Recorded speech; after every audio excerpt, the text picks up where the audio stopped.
औज़ुबिल्लाहिमिनश्शैतानिर्रजीम बिस्मिल्लाहिर्रहमानिर्रहीम। अस्सलाम वालेकुम दोस्तों, मैं हूं मोहसिन नजात और आप लोग देख रहे हैं की टू सक्सेस यूट्यूब चैनल। दोस्तों, इस चैनल के ऊपर मैं आप लोगों के एग्जाम की तैयारी के हवाले से वीडियोस अपलोड करता हूं। चाहे आपका मिड टर्म एग्जामिनेशन हो, चाहे आपका फाइनल टर्म एग्जामिनेशन हो, या आपका कोई ग्रैंड क्विज हो, या आपका कोई कॉम्पिटिटिव एग्जाम हो, तो इंशाल्लाह मेरी ये जो वीडियोस हैं ये आपको तैयारी में हेल्पफुल रहेंगी। तो दोस्तों, आज की जो मेरी वीडियो है वो ACCA 501 बिजनेस फाइनेंस के हवाले से है। इंशाल्लाह इस वीडियो को करने के बाद आप इस काबिल हो जाएंगे कि आप बिजनेस फाइनेंस के कोई भी MCQs आ जाएं तो आप उसको बड़ी आसानी के साथ जो है अटेम्प्ट कर सकें। तो चलिए दोस्तों, हम अपनी आज की वीडियो शुरू करते हैं। फर्स्ट क्वेश्चन आपको स्क्रीन के ऊपर नजर आ रहा है, which of the given area is not addressed by business finance. इसमें ऑप्शंस हैं finance, investment, day to day expenses और नन ऑफ दी अबव। तो दोस्तों, यहाँ पे जैसे आपको पता है मेरी हर वीडियो की रूटीन जो है वो यही रही है कि मैं एक MCQ जो है वो सिंपल सॉल्व नहीं करता, बल्कि आपको जो है साथ कॉन्सेप्ट भी देता हूं, ताकि अगर आपके पेपर में ये MCQ ना आए और कोई MCQ आए तो आप इस काबिल बन जाएं कि आप उसको बड़ी आसानी के साथ सॉल्व कर लें। तो दोस्तों, हम यहाँ पे बात करने वाले हैं 4 basic areas of business finance की, जिसमें हमारा पहला एरिया बिजनेस फाइनेंस है, दूसरा इन्वेस्टमेंट है, तीसरा फाइनेंशियल इंस्टीट्यूशन है और आखिरी जो है फोर्थ एरिया वो इंटरनेशनल फाइनेंस है। तो यहाँ पे बिजनेस फाइनेंस में अगर हम देखें तो what long term investment should be the firm engaged in, how can the firm raise the money from the required investment, how much short term cash flow does a company need to pay its bill. Investment के अंदर हम ये देखते हैं कि deal with the financial assets such as stock and bond, career opportunities, determining the best mixture of financial investment. Financial institution की बात करें तो उसके अंदर हमारे पास बैंक्स आते हैं, इंश्योरेंस कंपनीज आती हैं और अदर फाइनेंशियल इंस्टीट्यूशन आते हैं। और अगर हम बात करें इंटरनेशनल फाइनेंस की तो उसके अंदर cover international aspect of corporate finance, investment and financial institution. तो इसमें हमारा जो क्वेश्चन है वो ये है कि कौन सा ऐसा एरिया है जो हमारा बिजनेस फाइनेंस कवर नहीं करता। तो ये सारे finance, day to day expenses और इन्वेस्टमेंट, ये हमारा सारा जो है वो जो है फाइनेंस कवर करता है। तो नन ऑफ द अबव जो है वो हमारे इस सवाल का ठीक जवाब आ जाएगा। दोस्तों, क्वेश्चन नंबर 2 है, यहाँ पे the area of investment deal which of the following, stock and bond, career opportunities, mixture of financial investment. तो हमारे जो इन्वेस्टमेंट है इसके अंदर ये सारी चीजें आती हैं। तो ऑल ऑफ द अबव जो है वो हमारे इस सवाल का तो दोस्तों ठीक जवाब है। इसके बाद क्वेश्चन नंबर 3 है, in basic areas of finance which of the following area deal with the banks and insurance companies. कि कौन सा एरिया ऐसा है जो हमारे बैंक या इंश्योरेंस कंपनीज जो है वो डील करती है। इसमें बिजनेस फाइनेंस है, फाइनेंशियल इंस्टीट्यूशन है, इंटरनेशनल फाइनेंस है और इन्वेस्टमेंट है। तो फाइनेंशियल इंस्टीट्यूशन जो है उसके अंदर हमारे पास जो है बैंक या इंश्योरेंस कंपनीज आती हैं। तो बी ऑप्शन जो है ये हमारे इस सवाल का ठीक जवाब है। तो दोस्तों, इसके साथ आपको बताता चलूं कि मैंने कोशिश ये की है कि आपका जो मिड टर्म का कोर्स है या जो हाफ ऑफ द सिलेबस है उसमें से मैंने MCQs किए हैं और कोशिश ये की है कि हर लेक्चर से जितने भी आपके पॉसिबल MCQs बन सकते हैं वो मैंने कवर अप करने की कोशिश की है। और इंशाल्लाह इस वीडियो को देखने के बाद आप जो है बड़े अच्छे से पेपर को अटेम्प्ट कर सकेंगे।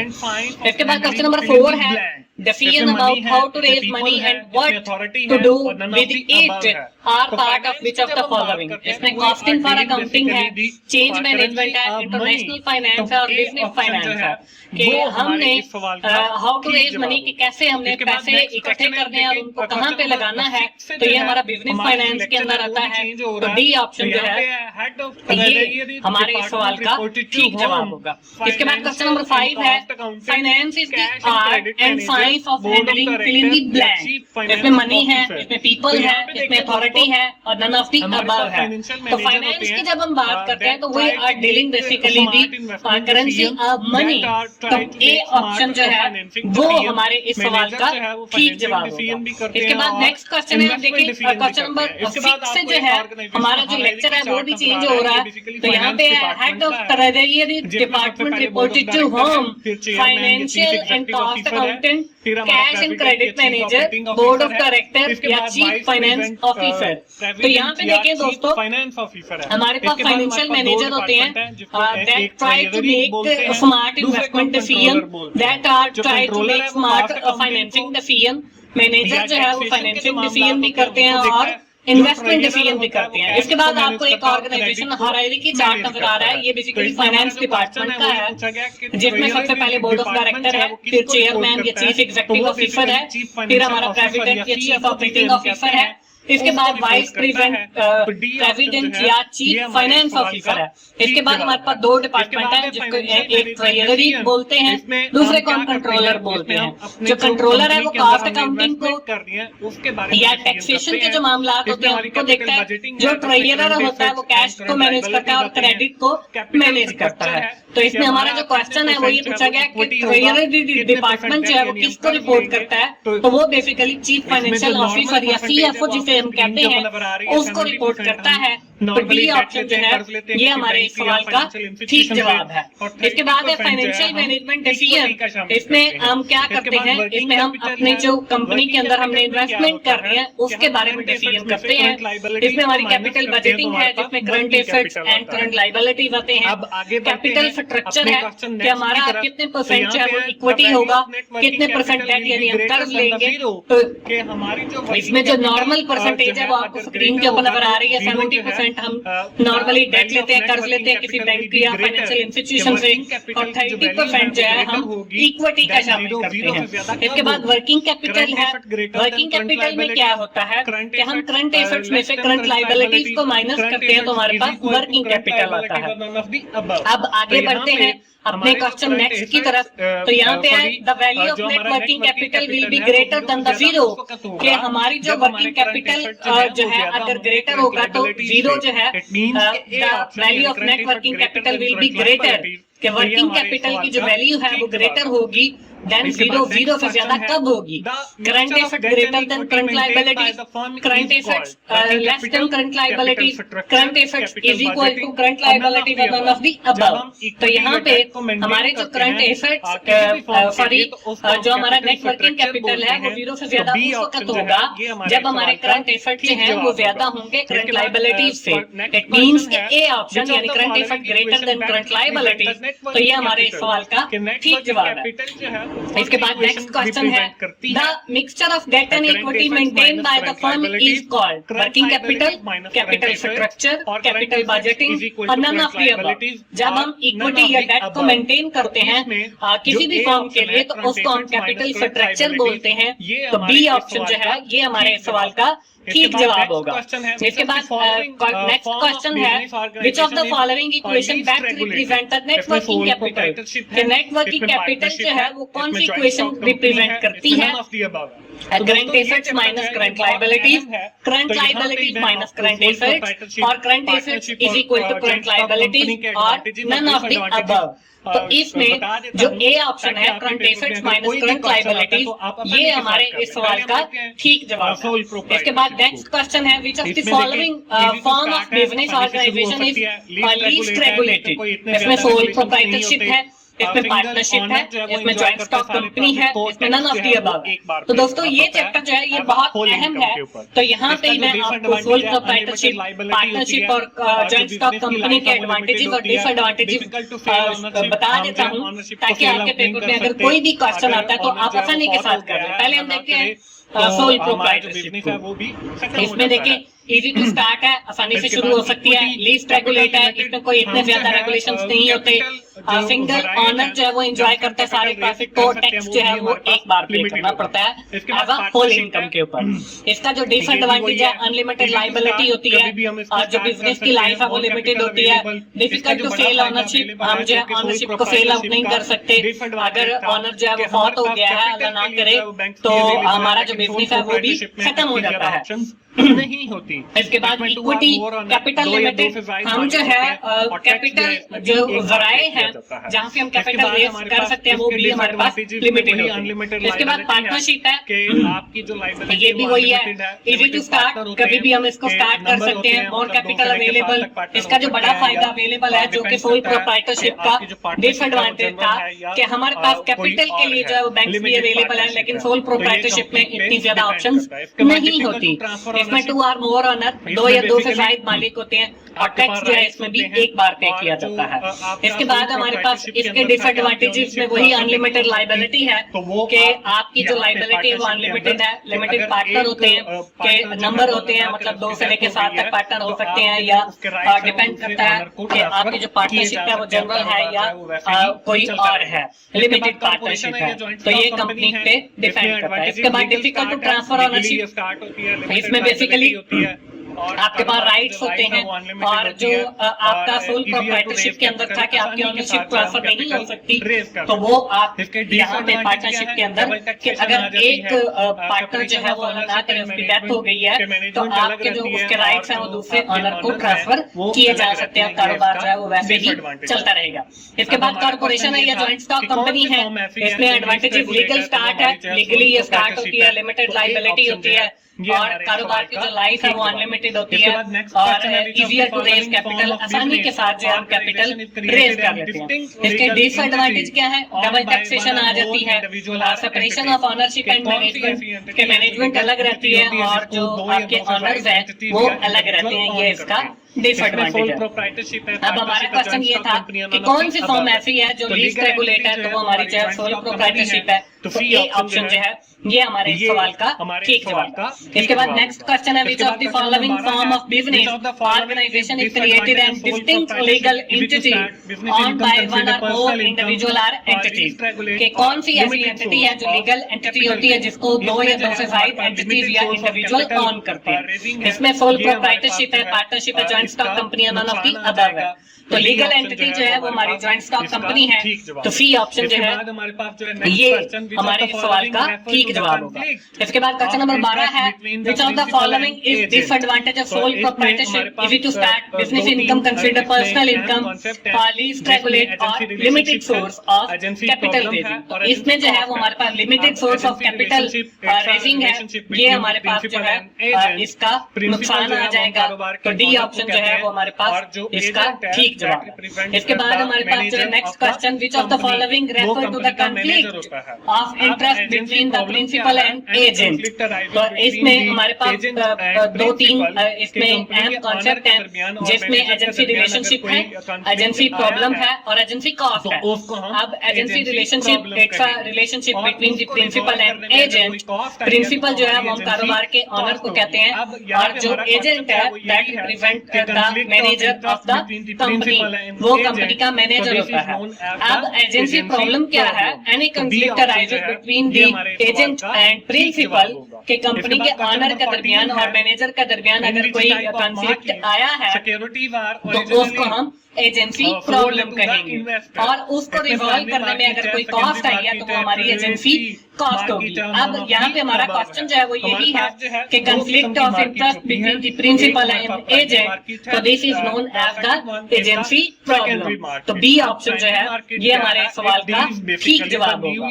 इसके बाद क्वेश्चन नंबर 14 है, in which type of market securities are originally sold to the investor. इसमें प्राइमरी मार्केट है, सेकेंडरी मार्केट है, टर्नरी मार्केट है, नन ऑफ द अबव है। हमारे पास जो है 2 किस्म की मार्केट होती है, एक हमारे पास प्राइमरी मार्केट है, the second one is the secondary market. अब प्राइमरी मार्केट क्या है, it deals basically the newly issued securities and trade in the primary market. हमारे जो कंपनीज नई बनती हैं और वो जो शेयर इशू करती हैं वो प्राइमरी मार्केट के अंदर ट्रेड किए जाते हैं, यानी कि सेल एंड परचेज किए जाते हैं।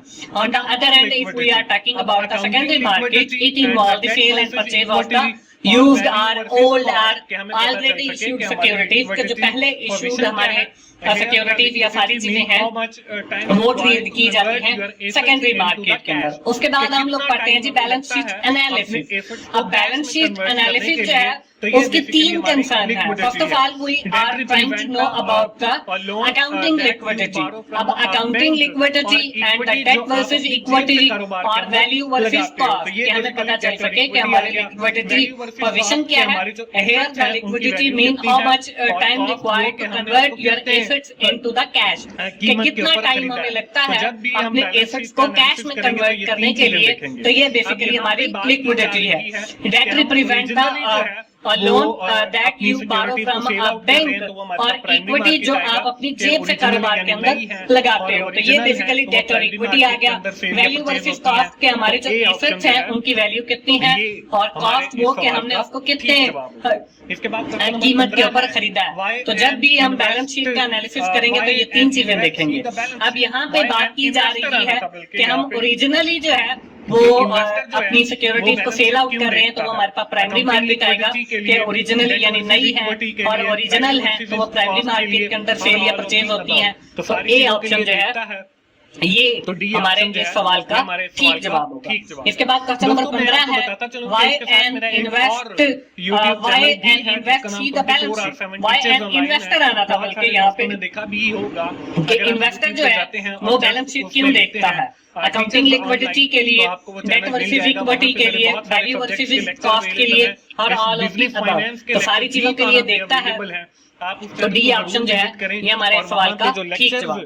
दोस्तों मैं आपको बताता चलूं कि इसके साथ मेरा एक और YouTube चैनल भी है जिसका नाम 24/7 टीचर्स ऑनलाइन है। बहुत सारे दोस्तों ने देखा भी होगा। अगर आप YouTube पे जाते हैं और जस्ट उसमें लिखते हैं टीचर्स ऑनलाइन तो आपको वो चैनल मिल जाएगा। वहाँ पे मेरे बहुत सारे सब्जेक्ट्स के लेक्चर अवेलेबल हैं। बिजनेस फाइनेंस के लेक्चर भी वहाँ पे अवेलेबल हैं। आप उस चैनल को जरूर विजिट करें और वहाँ पे जो लेक्चर्स अवेलेबल हैं आप उनसे जरूर फायदा उठाएं। इसके बाद हमारा क्वेश्चन नंबर 16 है quick ratio is also known as current ratio, cash ratio, asset test ratio, none of the above. तो ये हमारे कुछ रेशियोज हैं जिसमें शॉर्ट टर्म सॉल्वेंसी रेशियो है, इसको हम लिक्विडिटी रेशियो भी कहते हैं। लॉन्ग टर्म सॉल्वेंसी जिसको हम फाइनेंशियल लीवरेज रेशियो भी कहते हैं।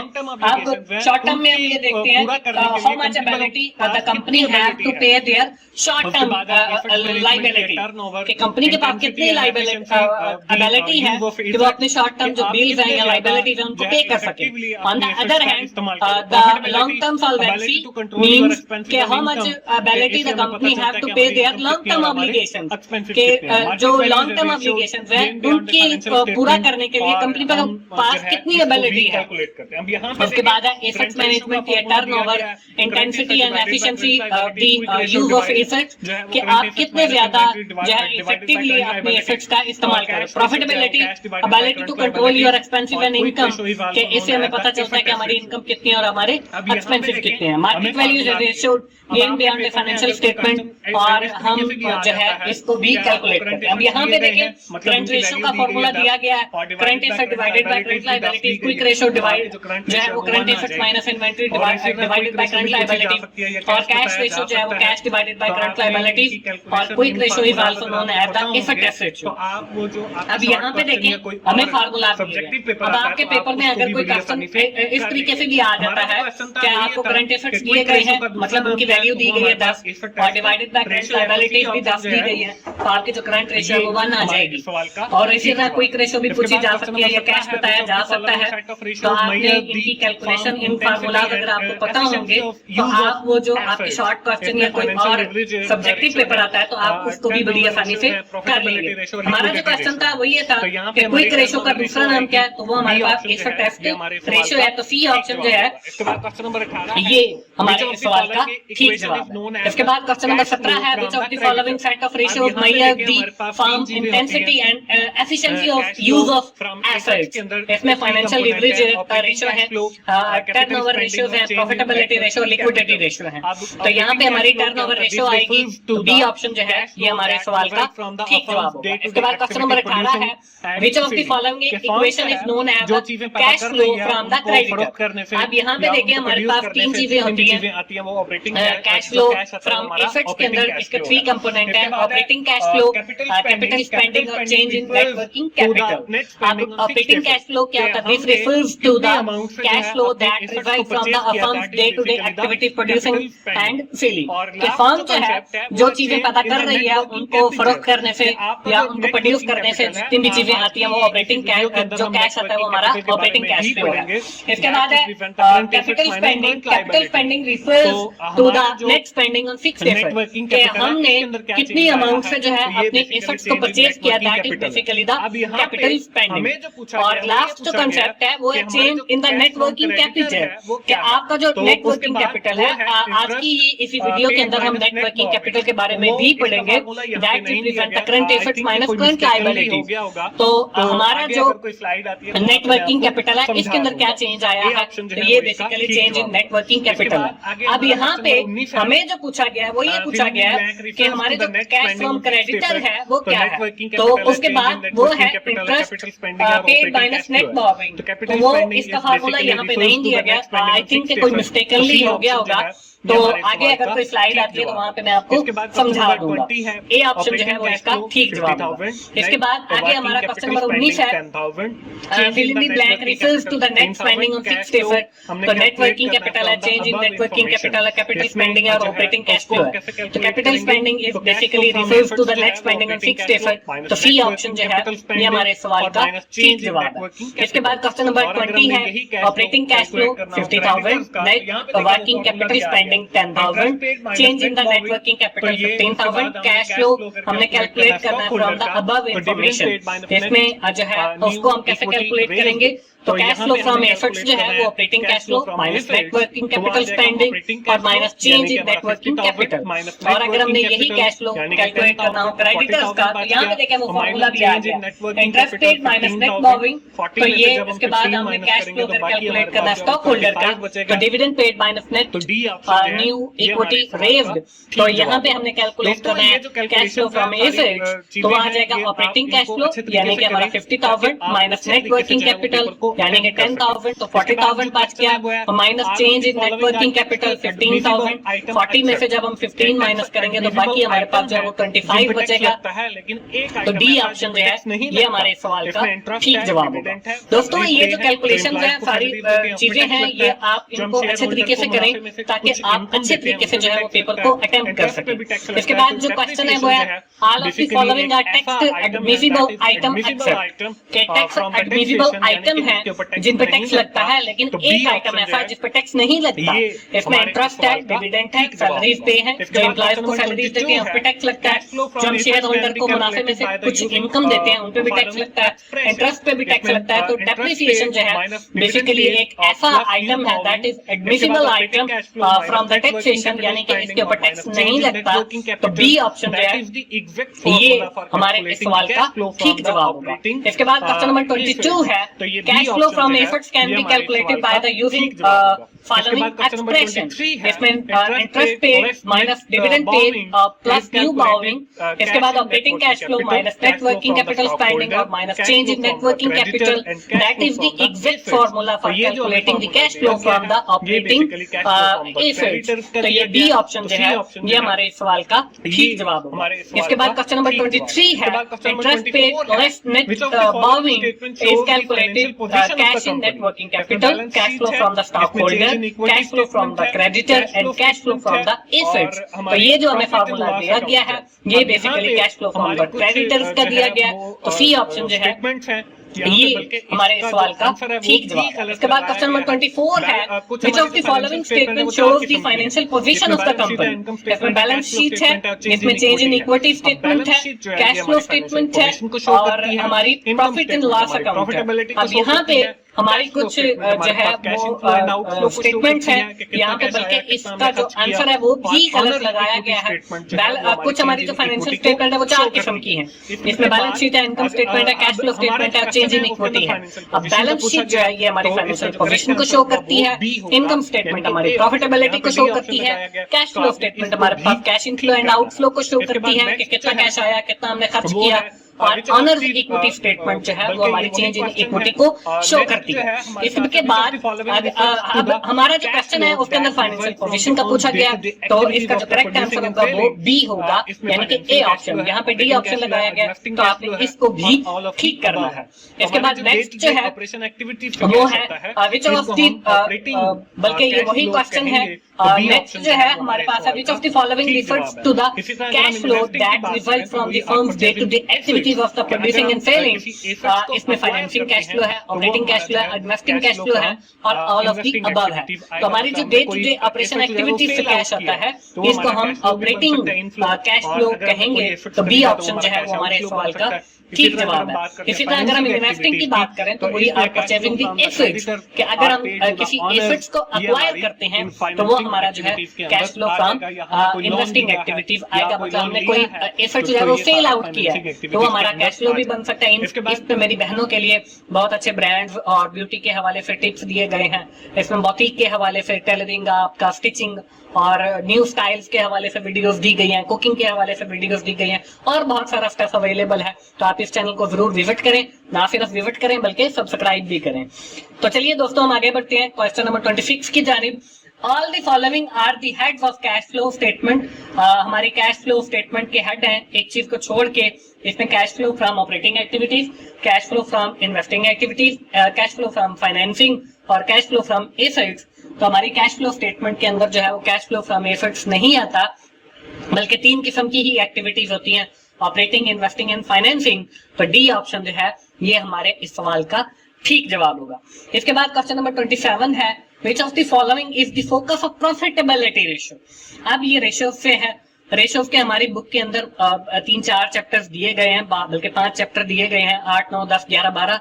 तो आपने इन चैप्टर्स के ऊपर मेन फोकस करना है। आपका जो most of the subjective portion जो है वो भी इसमें से आ जाता है और आपके ऑब्जेक्टिव भी आ जाता है। तो इसको आपने बड़े गौर से और से देखना है ताकि आप अच्छा पेपर अटेम्प्ट कर सकें। तो यहाँ पे देखें हमारी जो प्रॉफिटेबिलिटी रेशियो है वो 3 किस्म की है। इसमें ग्रॉस मार्जिन है, ऑपरेटिंग मार्जिन है और नेट प्रॉफिट मार्जिन है। अब इसके फॉर्मूला याद करने का तरीका बिल्कुल आसान है दोस्तों।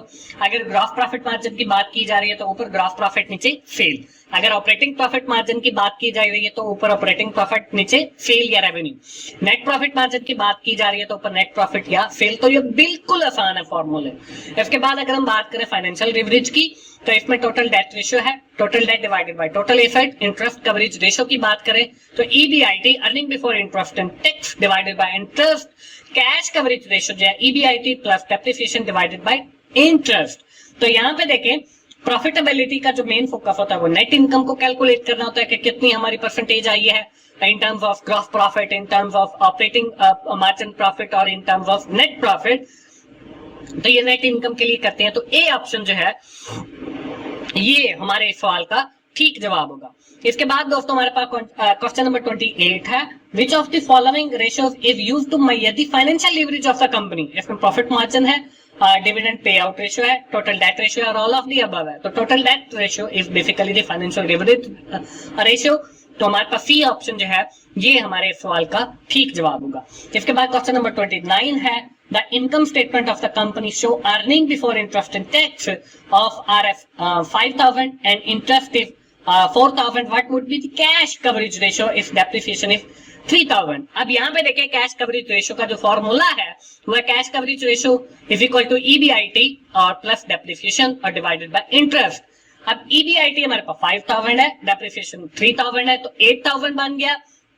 अब 8000 को जब हम डिवाइड करेंगे 4000 के साथ तो 2 जो है वो हमारे पास आंसर आ जाएगा। तो सी ऑप्शन जो है ये हमारे सवाल का ठीक जवाब है। इसके बाद क्वेश्चन नंबर 30 है the most common application in terms of finance involving raising the money to acquire land and building, machinery and equipment, inventory and all of the above. तो यहाँ पे जब भी हम फाइनेंसिंग एक्टिविटीज की बात करेंगे तो इट मींस कि we are purchasing some assets. It can be a land, it can be a building, it can be a machinery, it can be an equipment of the business, it can be an inventory for the business, furniture and vehicle. तो सारे आते हैं। तो all of the above जो है ये हमारे इस सवाल का ठीक जवाब है। इसके बाद हमारा क्वेश्चन नंबर 31 है in how many year an amount will be doubled at the discounted rate of 9%। 6 year, 7 year, 8 year and 9 year. अब यहाँ पे हमारे पास एक दोस्तों रूल है जिसको हम 72 रूल कहते हैं। अब इसका जो फॉर्मूला है वो ये है कि T is equal to 72 divided by R। R represent the interest rate या डिस्काउंटेड रेट। तो यहाँ पे देखें 72 डिवाइडेड बाय 10 और 7.2 आ गया। इसका मतलब ये है कि अगर हमारे पास 10 जो है वो डिस्काउंट रेट है तो हमारी जो अमाउंट है अगर 1 लाख है तो 2 लाख बनेगी 7 साल और 2 माह गुजरने के बाद। अब हमारा जो क्वेश्चन है वो ये है कि हमारी अमाउंट कितने अरसे में डबल होगी अगर हमारा जो रेट है वो 9% है। तो अब देखें हमारे पास जो है वो 1 लाख है और हमारे पास जो है वो 9% जो है वो डिस्काउंट रेट है। तो हमने देखना ये है कि हमारा जो 1 लाख है वो 2 लाख में कब बनेगा। तो 8 सालों के अंदर दोस्तों, क्योंकि 72 डिवाइडेड बाय 9 तो 8 सालों के अंदर जो है वो हमारा 1 लाख से 2 लाख बन जाएगा if the discount rate is 9%। तो सी ऑप्शन जो है ये हमारे इस सवाल का ठीक जवाब है। इसके बाद क्वेश्चन नंबर 32 है, which of the following make a broader use of the accounting information. इसमें अकाउंटेंट है, इसमें ऑडिटर है, इसमें फाइनेंशियल एनालिस्ट है। तो हमारा जो फाइनेंशियल एनालिस्ट है बेसिकली ये हमारी ब्रॉडली जो है वो इंफॉर्मेशन को यूज करता है। तो इसमें हमारा जो डी ऑप्शन है ये हमारे इस सवाल का ठीक जवाब है। इसके बाद क्वेश्चन नंबर 33 है, which of the following item provide an important function for shielding part income from tax. इसमें इन्वेंट्री है, इसमें डेप्रिसिएशन है, इसमें सप्लायर है और मशीनरी है। अभी थोड़ी देर पहले मैंने दोस्तों आपको बताया था कि depreciation is an item which providing a shielding, क्या हमें शील्ड प्रोवाइड करता है फ्रॉम पेइंग द टैक्सेस, यानी ये ऐसा आइटम भी है जिसके ऊपर टैक्स नहीं लगता। और ये हमें शील्ड यानी कि हमारे अगर कारोबार की इनकम जो है वो 10 लाख है, अगर उसमें हम 5 लाख जो है डेप्रिसिएशन में डाल देते हैं तो हमें जो टैक्स पड़ेगा वो 5 लाख पर पड़ेगा। लेकिन अगर हम अपने बिजनेस के अंदर 10 लाख इनकम है और डेप्रिसिएशन में नहीं डालते तो फिर हमें 10 लाख पर ही टैक्स देना पड़ेगा। तो यहाँ पे डेप्रिसिएशन जो है एक ऐसा आइटम है that provide the shielding from the income taxes. तो ये बी ऑप्शन जो है ये हमारे इस सवाल का ठीक जवाब है। इसके बाद क्वेश्चन नंबर 34 है, the amount left after paying the dividend share holder is added to net income और रिटेन अर्निंग है और रेवेन्यू है और डिविडेंड है। अब हमारे पास 3 किस्म की टर्मिनोलॉजी है। अब वो क्या है तो मैं आपको यहाँ पे कॉन्सेप्ट क्लियर कर देता हूँ। The amount left after paying the dividend to the share holder is the net income, कि आपके पास 10 लाख इनकम हुई, उसमें से आपने 3 लाख जो है वो शेयर होल्डर को डिविडेंड पे कर दिया, तो बाकी की जो है वो आपकी नेट इनकम है।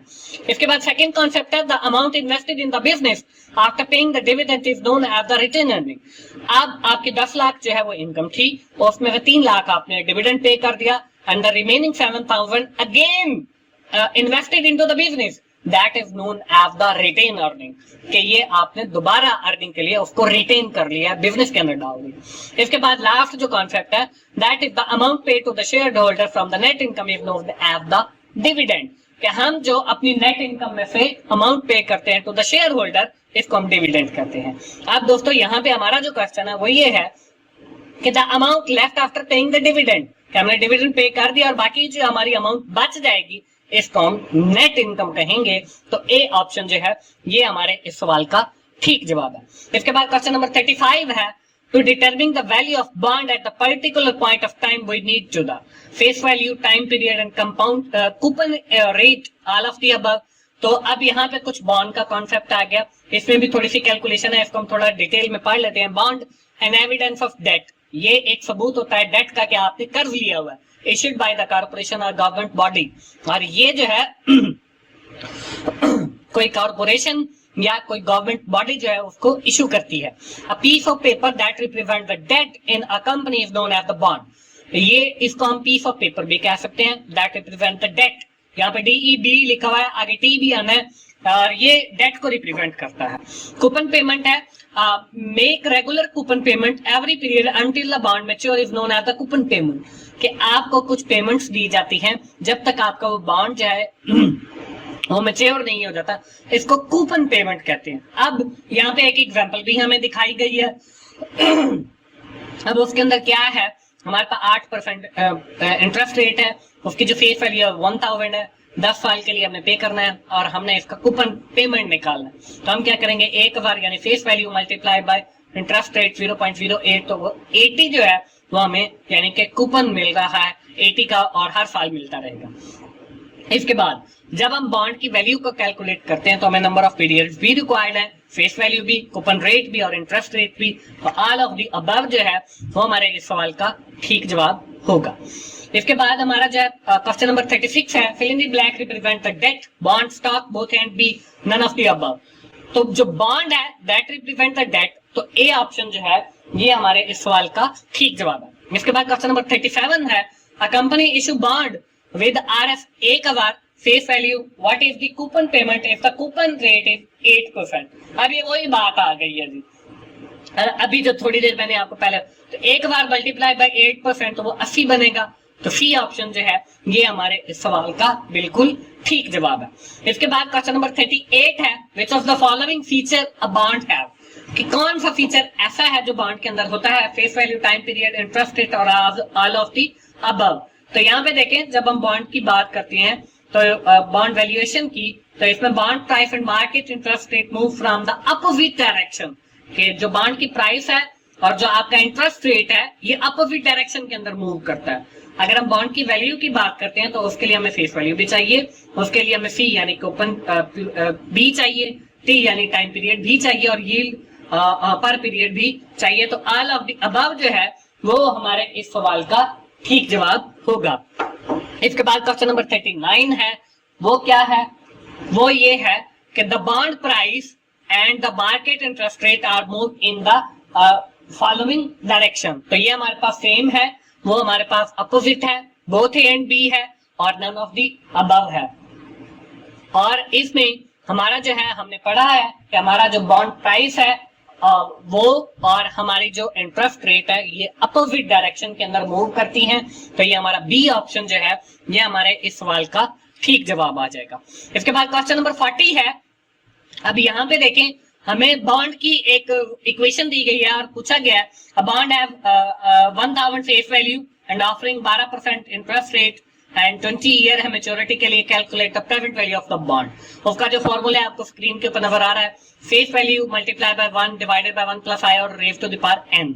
इसके बाद देखें 1000 आ गया, 1 डिवाइडेड बाय 1.12। अब ये 12 कहां से आ गया, ये 12% है, इसको तकसीम करेंगे 100 के साथ तो 0.12 बनेगा, प्लस किया 1 तो 1.12 बन गया और 1 है फार्मूले वाला, ये 1 डिवाइडेड बाय 1.12 किया और उसकी रेज टू द पावर 20 ली तो हमारे पास 0.10366 आ गया। इसको हमने मल्टीप्लाई 1000 के साथ किया तो 103 जो है हमारे पास जवाब आ गया। इसमें 101 है, 102 है, 103 है, तो सी ऑप्शन जो है ये हमारे इस सवाल का ठीक जवाब होगा। इसके बाद क्वेश्चन नंबर 41 है, fill in the blank is the provision in which repurchase their issued bond and stock. इसमें कॉल प्रोविजन है, पुट प्रोविजन है, बोथ ए एंड बी और नन ऑफ द अबव है। तो हमारे पास देखें बॉन्ड रेटिंग है, इसमें लॉन्ग टर्म बॉन्ड रेटिंग है जिसमें ट्रिपल ए है हाईएस्ट रेटिंग, डबल ए जो है वेरी हाई क्रेडिट, ए जो है वो हाई क्रेडिट, बी जो है वो गुड क्रेडिट है। इसमें शॉर्ट टर्म रेटिंग है, A1 प्लस है हाई कैपेसिटी के लिए, A1 जो है वो स्ट्रॉन्ग कैपेसिटी के लिए, A2 जो है वो सैटिस्फैक्टरी है, A3 जो है वो एडवोकेट कैपेसिटी के लिए है। अब आगे जो है वो हमें 2 प्रोविजन दी गई हैं, वो क्या है, कॉल प्रोविजन है और पुट प्रोविजन है। इसमें कॉल प्रोविजन क्या है, call provision allow the company to repurchase or call a part of the bond issued state price और स्पेसिफिक, के हमने कुछ बॉन्ड इशू किए थे, अब हमारी कंपनी के पास जो है वो पैसे आ गए हैं, अब हम क्या करेंगे, हम उन जो बॉन्ड्स हमने पहले इशू किए थे उनको वापस कॉल करेंगे एक खास पीरियड गुजरने के बाद। अब उसके ऊपर कंपनी जो है और जो बॉन्ड होल्डर है जिसने वो बॉन्ड खरीदा था उसको कुछ अमाउंट पे करेगी और अपना बॉन्ड जो है वो अगर 1000 का था तो उसे 1000 तो वो देगी प्लस उसके ऊपर इंसेंटिव देगी, फिर वो 1050 को वापस ले लिया। तो ये हमारी कॉल प्रोविजन है कि हमने बॉन्ड्स को वापस कॉल कर दिया। दूसरी है पुट प्रोविजन। अब पुट प्रोविजन क्या है, put provision allow the company to sell or put a part of the bond state price stated price for a specific period of time, कि हमने जो है कुछ बॉन्ड इशू किए यानी कि हमने सेल आउट किए, हमने यानी कि मार्केट के अंदर पुट किए और एक स्पेसिफिक प्राइस के ऊपर पुट किए, एक स्पेसिफिक पीरियड के अंदर पुट किए, तो ये हमारी पुट प्रोविजन है। कॉल प्रोविजन के अंदर हमने वापस कॉल किया बॉन्ड को, वापस खरीद कर लिया। पुट प्रोविजन के अंदर हमने वो बॉन्ड सेल आउट कर दिया जो हमने न्यू इशू किया था। इसमें जो है वो क्या करेंगे, यहाँ पे हमारे पास जो है कॉल प्रोविजन आ जाएगा क्योंकि हम रीपरचेज कर रहे हैं, वापस खरीद रहे हैं। तो ए ऑप्शन जो है ये हमारे इस सवाल का ठीक जवाब होगा। इसके बाद नेक्स्ट क्वेश्चन है which of the following short term rating by पार्का, ये कंपनी है denoted by strong capacity and timely repayment, तो वो हमारे पास A1 है, A2 है, A3 है और A+1 है। तो डी ऑप्शन जो है ये हमारे पास इसका ठीक जवाब आ जाएगा। इसके बाद क्वेश्चन नंबर 43 है अकॉर्डिंग टू द पार्का which rating is considered the highest credit rating. इसमें ए है, डबल ए है, ट्रिपल ए और A1+ है। तो हमारा जो है वो ट्रिपल ए वाला इसको हाईएस्ट क्रेडिट क्वालिटी रेटिंग जो है अकॉर्डिंग टू द पार्का ये समझा जाता है। तो सी ऑप्शन जो है ये हमारे इस सवाल का ठीक जवाब है। इसके बाद क्वेश्चन नेक्स्ट है which of the following equation of the relationship between the real and the nominal interest described by the Fisher।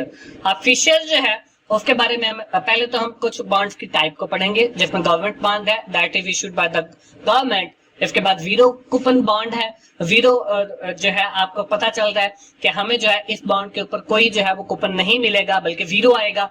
उसके बाद फ्लोटिंग रेट बॉन्ड है जिसका जो रेट है वो फ्लैक्चुएट होता रहता है। इनकम बॉन्ड है कि आपकी जो इनकम हुई है उसके भी आपको बॉन्ड दिए गए हैं। इसमें कन्वर्टेबल बॉन्ड है, कन्वर्टेबल बॉन्ड से मुराद ऐसे बॉन्ड है जो मेच्योरिटी के ऊपर कन्वर्ट हो जाते हैं, आपकी किसी भी आइटम के अंदर, कैश के अंदर भी हो सकते हैं, बॉन्ड्स के अंदर। इसके बाद पुट बॉन्ड है that allow the holder to force the issuer to buy the bond back, कि आपने उसको जो है वो बाय बैक करना है, तो ये आपका पुट बॉन्ड आ जाएगा।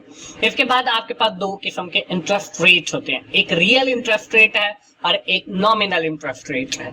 अब रियल इंटरेस्ट रेट क्या है, रियल इंटरेस्ट रेट के अंदर आपकी जो इन्फ्लेशन है वो एडेड होती है, जो नॉमिनल है उसके अंदर आपकी जो इन्फ्लेशन है वो ऐड नहीं होती। इसके बाद फिशर ने एक इक्वेशन दी नॉमिनल और रियल इंटरेस्ट रेट को रिप्रेजेंट करने के लिए जो कि है 1+r is equal to 1+r और इनटू 1+h। तो यहाँ पे देखें हमारे पास जो ए ऑप्शन है ये बेसिकली हमारी इस इक्वेशन की आकाशी करती है या नुमाइंदगी करती है। तो ए ऑप्शन जो है वो हमारे इस सवाल का ठीक जवाब है। उसके बाद क्वेश्चन आपका 45 है, वो क्या है, वो ये है which of the following formula is used to calculate the real interest rate, कि रियल इंटरेस्ट रेट आप कैसे कैलकुलेट करते हो। Simple interest rate minus inflation है, simple interest rate plus inflation है, simple rate divided by inflation है, none of the above है। तो इसमें जो हम कैलकुलेट करते हैं हमारी रियल इंटरेस्ट रेट, वो मैंने आपको बताया कि उसके अंदर हमारी इन्फ्लेशन शामिल होती है। तो सिंपल इंटरेस्ट रेट प्लस हमारी जो इन्फ्लेशन है उसको साथ ऐड किया तो वो हमारे पास बन जाएगा रियल इंटरेस्ट रेट। तो बी ऑप्शन जो है वो हमारे इस सवाल का ठीक जवाब है। इसके बाद क्वेश्चन नंबर 46 है fill in the blank if the bond in which no coupon at all and is offered at the price that is much lower than its stated value। इसमें फ्लोटिंग रेट बॉन्ड है, convertible bond है, इसमें zero coupon bond है, government bond है। आप देखें हमारा जो जीरो कूपन बॉन्ड है वो एक ऐसा बॉन्ड है जिसके ऊपर कोई कूपन नहीं मिलता।